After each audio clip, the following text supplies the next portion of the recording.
So let's do another example, this one involving a piecewise function.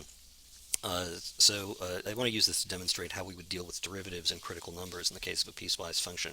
So first, let's look at what the derivative of this function is. In order to find the derivative of a piecewise function, you can actually just take the derivative of each of its parts, but you have to deal with any transition points separately. So first of all, we can see that at least for part of this function, the top part, the derivative of x plus 1 is just 1. The derivative of the quadratic part, taking the derivative there, it's going to be 4x minus 12. For the top part, the derivative, that's going to be the derivative from negative 2 less than or equal to x less than, not equal, less than 1. And for the bottom part, a little bit surprisingly, I'm going to put in just 1 less than x less than or equal to 4. So even though I've put less than or equal to, if 1 is less than or equal to x in the original definition of the function, I'm going to take the equality out. I'll show you why. It's a little easier to see if I graph this. So what this function looks like, I don't want to go into the question of how you graph piecewise functions because that's really a topic from a much earlier unit. Basically, it's going to look like this. So you can see is that we have this transition point at 1. I'll put in negative 2. That's the endpoint of the function.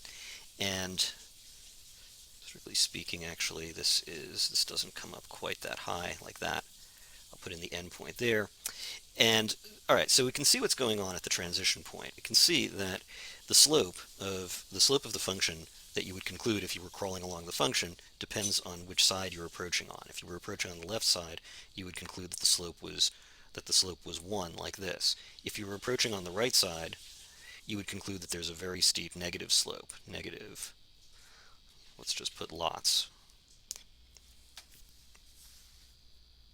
So we can see that the slope is very different depending on which side you're approaching the point x equals 1 from, and that explains why the function has no derivative at x equals 1. Or you can just look at it graphically and see that there's very clearly a corner there.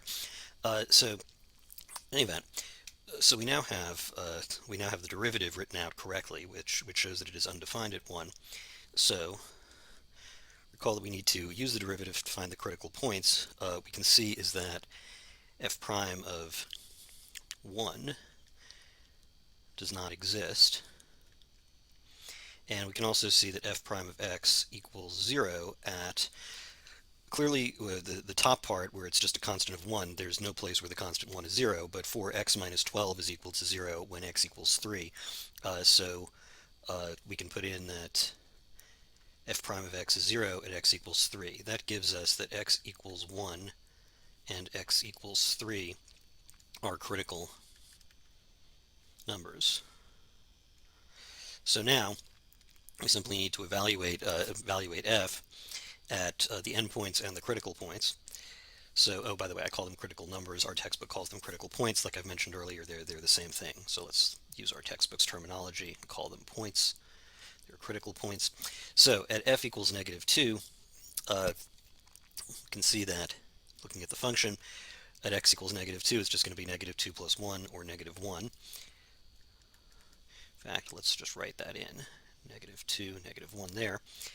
At f of 1, that's because 1 is a critical point, we need to evaluate f at 1.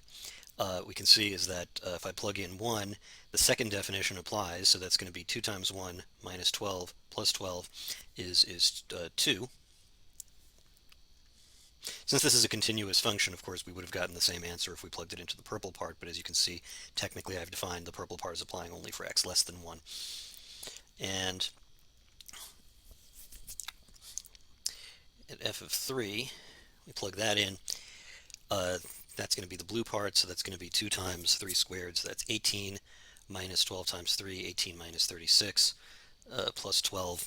That gives us negative 6.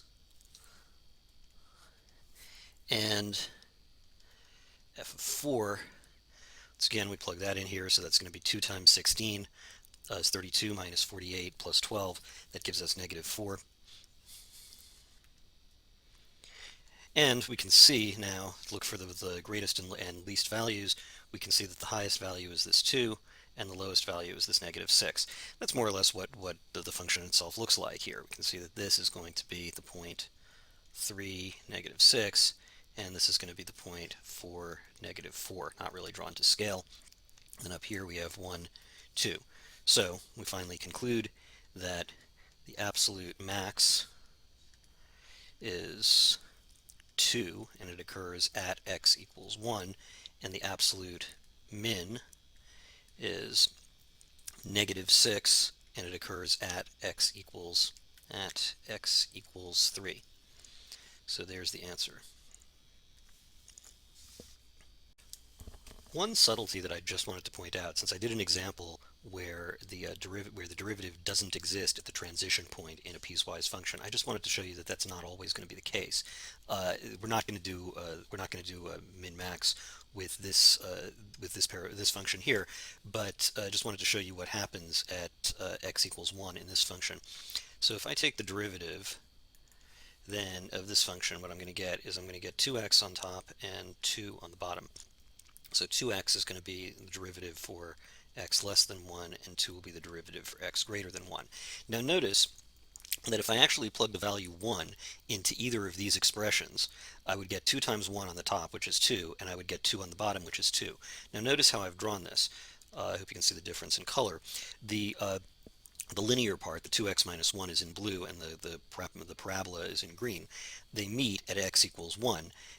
So even though, and I've put the dotted line shows the continuation of each function, sorry, of each curve in the part where it doesn't apply. So here, down here, we have the blue line in the region x less than 1, and then over here we have the parabola in the region x greater than 1.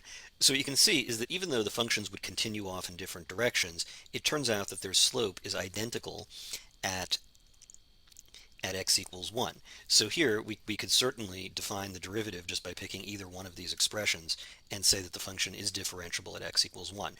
So the issue really does have to do with whether you get a different slope on either side of the transition point. If you're getting the same slope, then going back to the limit definition of the derivative, what we'd see is that the limit is the same on both sides, and when the limit is the same on both sides, it exists. Since the derivative is a limit, that means the derivative exists.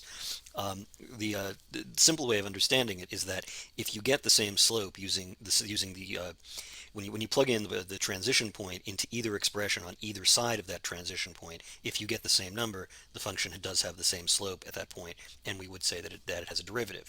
Therefore, x equals 1 is actually not a critical it's not a critical point in this example right here. There's no harm, by the way, in checking an extra point just because it doesn't have to happen to be a critical point. All that will happen is that's not going to end up being the absolute min or max, because we know that the absolute min or max can only occur at a critical point or an endpoint, so this one won't be one. So you just end up doing some extra work to check the value at an extra point, but nothing bad would happen. It just wouldn't end up being the answer. Unless, of course, I should point out, if the question asks you to find the actual critical points, you'd have to distinguish and know whether something is a critical point or not. But if you're just trying to find the absolute extrema, there's no harm in checking an extra point.